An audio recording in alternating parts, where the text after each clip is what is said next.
My genius will be understood eventually. Hey guys, Lockett here. Today I wanted to talk about everyone's new favorite marksman, Xayah. Everything from how to play her, to what her builds are, to what I think about her abilities, and just really what kind of role she fits.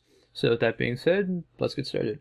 Xayah is a marksman that has a relatively high skill ceiling, but due to the just mobility that her kit offers and the safetiness of her ult, can be played relatively well by just about anyone, but to really get a good effect out of her, you really need to have a lot of extensive games on her, much in the same way that Lucian can be used in a very basic level. However, understanding how to use his animations correctly is what separates Double Lift from a random Diamond 5 Lucian.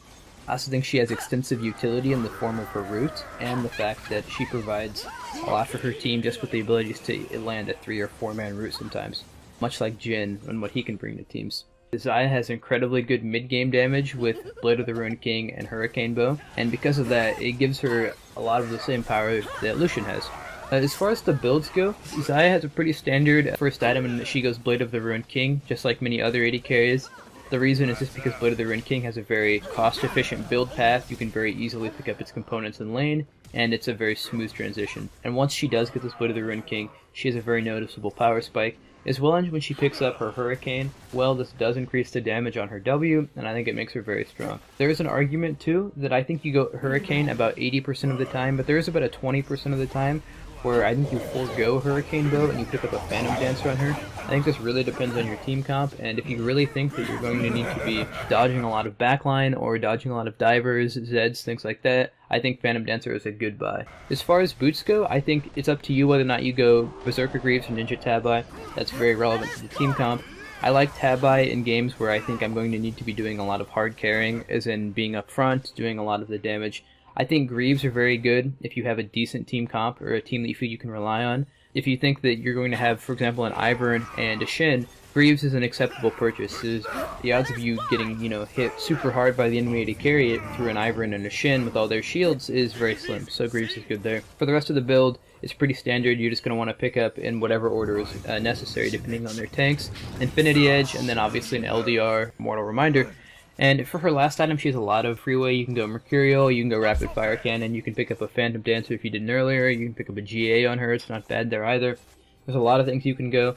The only thing I really wanted to talk about the build is I do see some people going Essence Reaver on Xayah, and I think that Essence Reaver is far too expensive. I think it's way too slow to ramp up, and I don't think she has significant mana problems. So while the cooldown is nice and the stats aren't terrible, for 3,600 gold, I think it just doesn't give you nearly enough, and if you really wanted something along those lines for cooldown reduction, I think Black Cleaver would suit you far better. So I think Essence Reaver just isn't really a viable item on very many people right now. Ashes aren't even really going in anymore. It's just too expensive, too slow. Blade of the Ruined King is just better, and Xayah isn't exactly like a crazy late game champion, so you're not really trying to build for that. Moving on, Xayah I think has a lot of utility, like I said, discussed like the same way that Jhin does, but she doesn't quite bring as much utility to her team as Sivir, and she has significant power spikes, but not the notable ones that like someone like Lucian has, who's an S tier 80 carry in solo queue right now. I'd say a lot of Xayah's power spikes can actually just be attributed to the overall strength of the items Blade of the Ruined King and Rinen's Hurricane, just because I think of the fact that those items are so very strong right now together with Xayah's kit. I think a lot of that spike can be attributed to the items more than even Xayah herself. But the point I'm trying to make here about she does this but not as well as X or not as well as Y is the fact that I think Xayah is incredibly well-rounded and has a lot of small niche scenarios that she excels in, but for the most part she's just a very safe pick, and she's just very well-rounded, but she's not always necessarily the top pick. She's not the hyper carry that you get from Kog'Maw, she's not the power spike mid-game that you get from Lucian, she's not the utility monster you get from Sivir, things like this. So I think she's very well-rounded and she fits a lot of roles, but I don't think she excels in any one. As for her ability max, Xayah has two options. Some people are maxing Q, some are maxing E. Personally, I found that Q max is better. I think it helps your wave clear in the laning phase, which Xayah does need help with against people like Lucian and Caitlyn. And the E max does provide you good burst. However, her E scales with crit, and I think maxing it early doesn't give you as much as a Q max does because you're not going to be picking up crit until your second item. So with that being said, I think you can afford to max Q and then begin to max E second, because you'll be maxing your E and peaking out your E right as you're starting to get your crit. So I think your E ramps up with your levels right as your crit starts to ramp in. Moving on with Xayah's R, I think her R has a lot of ways it can be used. Xayah R can be used to dodge skill shots like a Gragas body slam. It can be used to dodge Zed's death mark. You can use Xayah's R to go for massive 3-4 man stuns with her, comboed with her E. And Xayah can also use her R to reposition in a fight just for free, because you go and target a one, you can move around a little bit, you can flash during her R. I think Xayah's R is very versatile. I think it's up to the player to analyze how best to use it in each situation, and I think that Xayah's R has a lot for her. Moving on, Xayah's W, I think it's a lot like Lucian's W, except it amps her damage instead of doing damage on its own, and she has to auto herself to get the move speed. It's her main form of kiting. Hurricane works well with it for the damage boost. It's a great way to pair with her E.